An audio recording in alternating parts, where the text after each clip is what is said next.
Olá! Seguindo as nossas aulas aqui sobre a classificação das normas jurídicas, essa videoaula em específico, ela é relativa ao sistema escalonado da norma jurídica, onde nada mais, nada menos, nós vamos fazer um resumozinho da pirâmide de Hans Kelsen, ok? Para os meus alunos que estão seguindo as aulas, essa aula está no slide 60. Tá? Onde fala da classificação da norma jurídica quanto à hierarquia, aonde nós utilizaremos como referência a pirâmide de Kelsen. Então vamos lá. Na pirâmide de Hans Kelsen, no topo da pirâmide, nós temos a Constituição Federal, ok? Então nós temos a Constituição Federal e as emendas complementares. E aí eu vou fazer a leitura sim, porque é necessário, do artigo 59, inciso 1 da Constituição Federal. Vamos lá. Artigo 59, inciso 1 da Constituição Federal, trata justamente das emendas constitucionais. Então, nós temos no caput do artigo, o processo legislativo compreende a elaboração de, inciso 1, emenda à Constituição, inciso 2, leis complementares, inciso 3, leis ordinárias. Inciso 4, leis delegadas. Inciso 5, medidas provisórias. Inciso 6, decretos legislativos. E inciso 7, resoluções. Vale a pena, sim, ler o parágrafo único. Lei complementar disporá sobre a elaboração, redação, alteração e consolidação das leis, ok? E os demais artigos, como por exemplo o artigo 60, ele vai tratar das possibilidades de emenda à Constituição Federal, aonde eu também aconselho aos meus alunos e ouvintes a leitura do artigo 59 e artigo 60 da Constituição Federal. Então, seguindo justamente a pirâmide de Hans Kelsen, nós temos no topo da pirâmide a Constituição Federal e as emendas complementares, que, como a gente já viu, está no artigo 59, inciso 1 da Constituição Federal. Abaixo da Constituição Federal, logo abaixo, e das emendas complementares, nós temos as normas denominadas por Hans Kelsen como as normas supralegais. Essas normas foram reconhecidas, não há muito tempo, pelo Supremo Tribunal Federal, que reconheceu no Brasil os tratados internacionais de direitos humanos, tá? Então, está logo abaixo da Constituição Federal e das emendas complementares. Mais abaixo, nós temos a legislação infraconstitucional. Ou seja, aí nós temos as leis ordinárias, as leis complementares, os decretos legislativos, as leis delegadas, as medidas provisórias, as resoluções.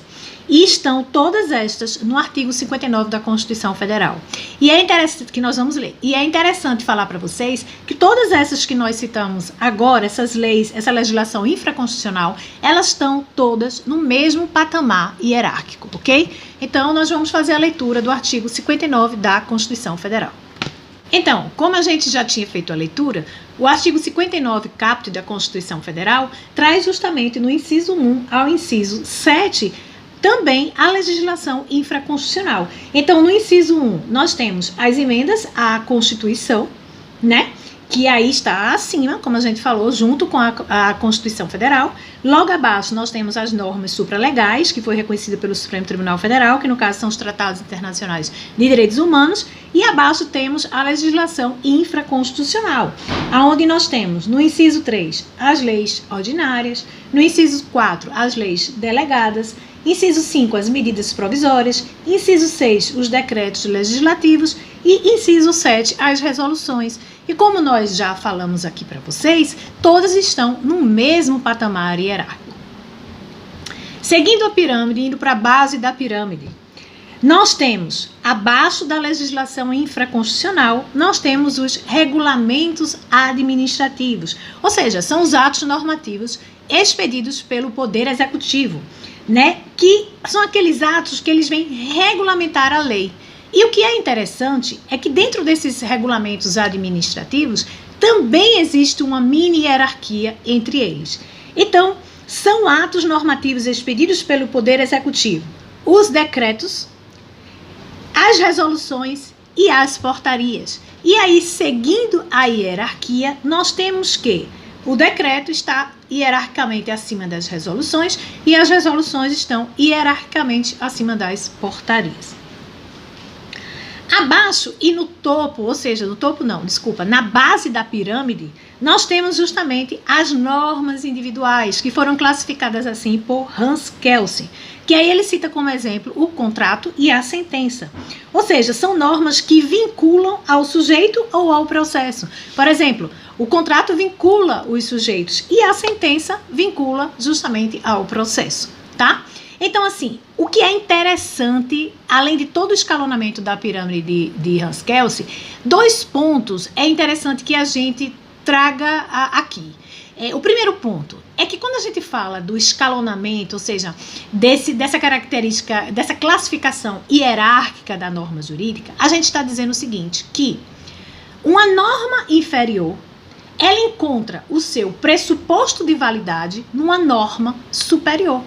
Ou seja, a norma superior, ela vai definir hierarquicamente como deve ser materialmente uma norma inferior, ok? Então, está diretamente ligado aos critérios de validade da norma jurídica, onde, como eu já falei para vocês em outros vídeos, nós vamos ter uma videoaula aqui no nosso canal, especificamente sobre validade, vigência e eficácia da norma jurídica, ok? Que aí já é considerando todo o ordenamento jurídico. Então, seguindo, outro ponto de suma importância é que nós temos também uma videoaula aqui que trata justamente sobre os princípios e regras e a ideologia dinâmica da interpretação. Fala sobre a ideologia estática da interpretação e a ideologia dinâmica da interpretação, onde a gente sabe hoje que os precedentes judiciais do STJ e do STF são considerados como fontes do direito.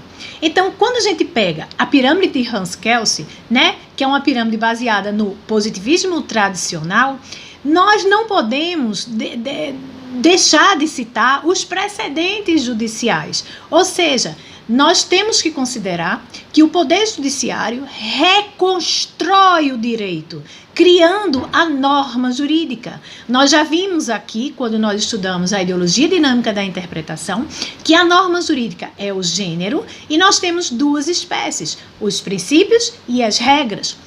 Então, a partir do momento de uma aplicação de uma regra a um caso concreto, existe justamente o diálogo.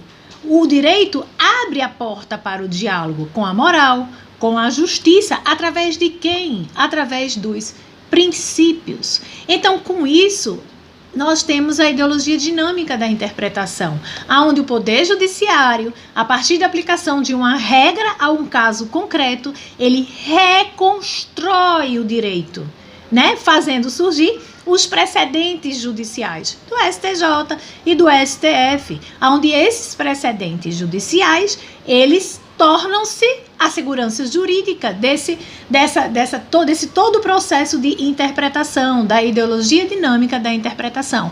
Então, é interessantíssimo que vocês assistam a aula aqui sobre a ideologia dinâmica da interpretação, para que vocês estudem a pirâmide de Kelsen, ou seja, o escalonamento hierárquico do ordenamento jurídico, da norma jurídica, mas incluam nesse escalonamento hierárquico os precedentes judiciais do STJ e do STF, porque eles são fontes do direito, sim, e o Poder Judiciário, já sabemos hoje que ele reconstrói o direito a partir da ideologia dinâmica da interpretação.